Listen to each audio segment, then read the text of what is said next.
Bonjour à tous et bienvenue dans cette vidéo. Aujourd'hui, on parle de Sanzo, ou Senso, de Alfred. Une BD que j'ai trouvée magnifique, mais je me doutais qu'elle serait bien. Je sais qu'il a une très très grande réputation, Alfred, et que ses BD ont l'air toutes sublimes. C'est pas sa plus connue, forcément, Sanzo, ou Senso, mais je sais qu'il a une grande réputation, et il la mérite, en tout cas, de ce que je vois, parce que moi j'en ai beaucoup entendu parler, du coup je voulais me faire un avis, évidemment. Et sans me laisser influencer par quoi que ce soit, c'est vrai que je trouve que ce qu'il fait est sans doute ce qui est le mieux à faire en BD en fait. Il joue avec les codes, l'immersion qu'on peut avoir dans ces histoires, les miroirs qu'il peut y avoir aussi avec des éléments, des objets qui vont réapparaître, qui vont servir à quelque chose, comme on voit dans les films par exemple. Je trouve que ça c'est vraiment super et c'est pas si souvent fait que ça en fait. Et c'est vraiment quelque chose qui pour moi est incroyable. Le fait de développer les histoires, il le fait super bien au fil des cases et les cases servent le récit plutôt que ça soit juste un mode de raconter une histoire. Non, c'est vraiment une BD et c'est une BD. En tout cas, son Senso, j'ai trouvé ça magnifique.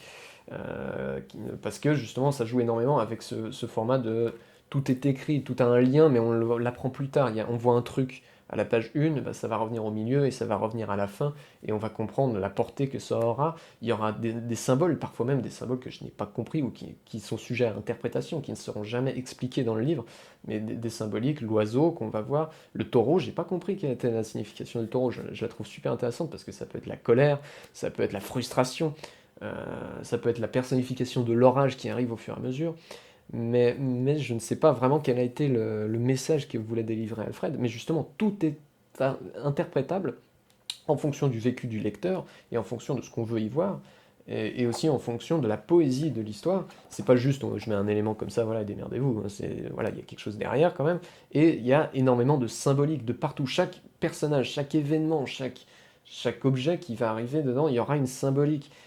Et en même temps, il trouve le moyen de faire de l'humour dedans, et ça, franchement, je trouve incroyable. Le dessin est super simple, mais il marche vraiment, vraiment bien. Au niveau du découpage, par contre, voilà, c'est un découpage super aéré. Il y aura énormément de grandes cases, et en même temps, pendant les discussions des petites, c'est surtout le jeu avec les couleurs qui marche bien, le jeu avec des énormes cases où il va falloir trouver les personnages un peu. On est perdu dans ce parc comme les personnages. Voilà, on est vraiment au centre du récit. On est vraiment hyper investi là-dedans tout le temps. Et en même temps, on est maintenu en haleine par cette histoire. Mais en plus, ça va, avec tous les symboles qu'il y a autour, on est encore plus investi. On se dit, ah, ça va servir à quelque chose. Ou alors, ah ouais, c'est beau quand même ça, voilà. Et chaque personnage a son arc scénaristique, n'importe lequel des personnages. Enfin, pratiquement, il y en a un qui en a pas vraiment. Bon, il y a des personnages secondaires qui évidemment n'en auront pas, c'est vraiment des toutes petites interventions, mais je veux dire, voilà, on a une petite galerie de personnages dans le récit. Bah, ils vont tous avoir un développement, et personne n'est manichéen, personne n'a un côté noir, personne n'a un côté blanc. Il y a vraiment une réflexion philosophique derrière c'est impressionnant. Sanzo, vraiment, ou Senso. C'est une de mes BD préférées parce que justement c'est une BD parfaite en fait.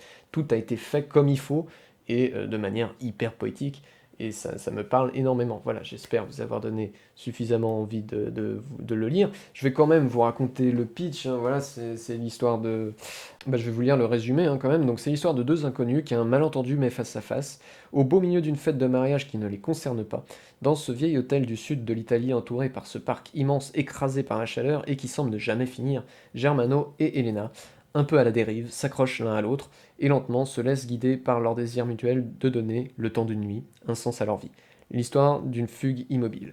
Ben bon, oui, c'est un bon résumé, mais je trouve que c'est mieux de le lire hein, quand même pour se faire un avis là-dessus, parce qu'il y a effectivement il y a cette histoire d'amour qui est décrite et qui est assez belle aussi, mais au final c'est pas vraiment le cœur du récit, c'est vraiment le côté à la dérive, effectivement, qu'il faut retenir.